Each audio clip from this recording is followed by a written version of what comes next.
It is day 2 after the elections, and we had a crazy bullish markets. All-time highs were hit, and we had double TPs. Right, you're gonna see it right above here. The TradeZilla from today. Bangaroony day, Bangaroony, just a simple Bangaroony, right? So let's go straight into what I was seeing. Right, the 4-hour. Didn't really check the daily pre-market, but yeah. That's kind of what we were seeing. I was saying like, hey, we're really bullish. We have the all-time high right at this area. We're just going to go here. And when we're at the all-time highs, the number one rule, this is going to piss off ICT traders. But when you see the all-time highs, it's going to go higher. You need to assume it's going to go higher until it doesn't. Some ICT traders are like, oh, it's all-time high. It has to reverse. IFVG on the 1 minute. But yeah. So pretty much the 4-hour, I was seeing just like some crazy extreme bullishness, and it kind of calmed down overnight as expected. And we just kicked right off, right? We came lower, tapped into this order block, closed like this, just went higher. And I'm like, all right, bro, yeah, this is bullish. I'm hoping it was bullish because I got my stock portfolio is doing good, guys. I'm not going to lie.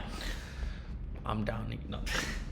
But then I went to the 1 hour, right? And I was saying, hey, we just displaced above here. On the 1 hour, I mainly look for structure. And what I was looking at is something like this, right? We came from this low, broke past this previous high, came lower, went like and then kind of broke higher again. So this tells me we're really bullish structure. And just seeing the bullish structure, I was like, okay, worst case scenario, we get a retracement into this area. And these red key levels are key levels on heat map, liquidity levels. So I was like, worst case scenario, we might pull back into here and then show higher, right?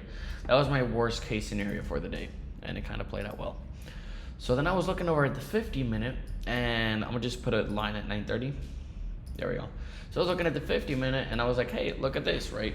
At 7:30, we came back down. We had this key level of liquidity pop up. And at 7:30, we came down, took it out, and then it kind of popped up again, but it was clearly taken out at 8:30, and we had a lot of icebergs coming at 8:30 here. So that kind of showed me that this was a clear level of buyers, and they're not going to drop it back. They're not going to allow price to drop back down into here.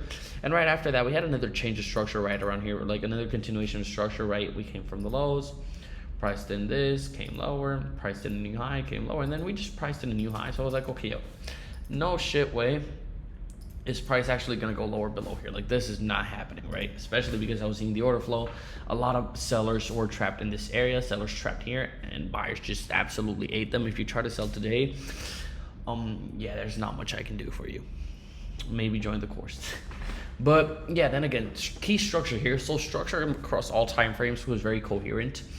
And then kind of what I was seeing at the market open is we had this and then we broke higher. So let me hop onto the 3-minute to show you guys kind of, today was really a 1 minute day for me, but at least on the 3-minute as well, we saw some good opportunities, right? We saw this gap get traded, and I'm going to explain everything on the 1 minute right now. So let's get to it, right? No, shit, MUG scammer, guys. So right after this, I was like, okay, you know what? I'm extremely bullish on the day. These are going to be my targets. So you know what? Hakuna Matata. So for my first trade, again, you were able to see a TradeZilla, go play back if you want to see the executions in time. But my first trade was around here, right? We had this inflection point. I wanted to get this IFG, but because of the speed of the price up, I wasn't too sure if we were going to get it. So I decided to get it on my inflection point, have my stop loss at this candle low, right? It was a boner candle out the market open. We had this IFG, and we had a major level of liquidity pop up around here. So my analysis was like, yeah, no, it's not going back lower here.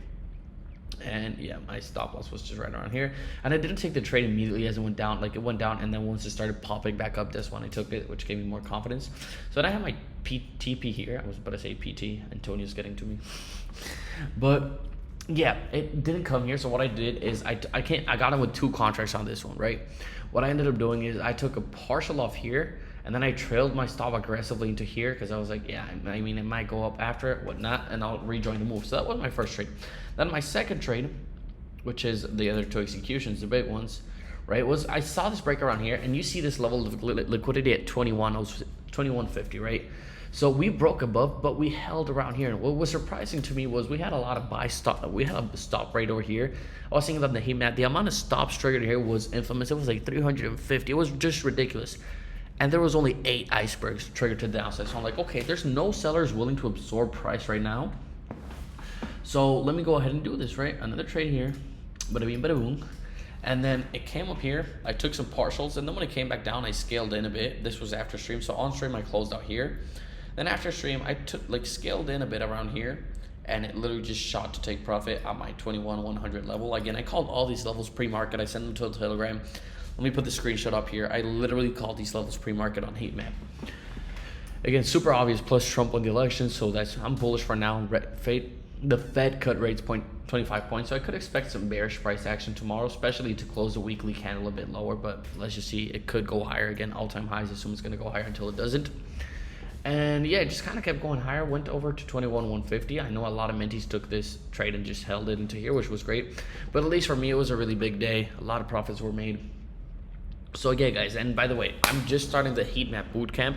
So if you want access to my bootcamp on heat map, how to use it, how to check the orders, and how to learn the actual real algo at an institutional level, just comment the word heat map below in the comment, and I'll send you the link here on YouTube so that you guys can check that out, right? That's gonna be great.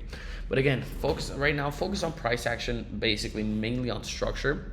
I would also recommend you guys focus on liquidity on heat map. Like, again, at all-time highs and at any level, this liquidity is going to tell you where the price is going.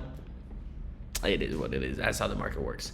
Appreciate you guys for watching this video. Please don't forget to like, subscribe, and turn your post notifications off, because I'm going to be posting a daily breakdown every day. That's why it's daily. And I'm also going to be posting day in the life soon. You guys asked for it, so why not? And I'm going to be posting a lot more educational content as well. So, see you there.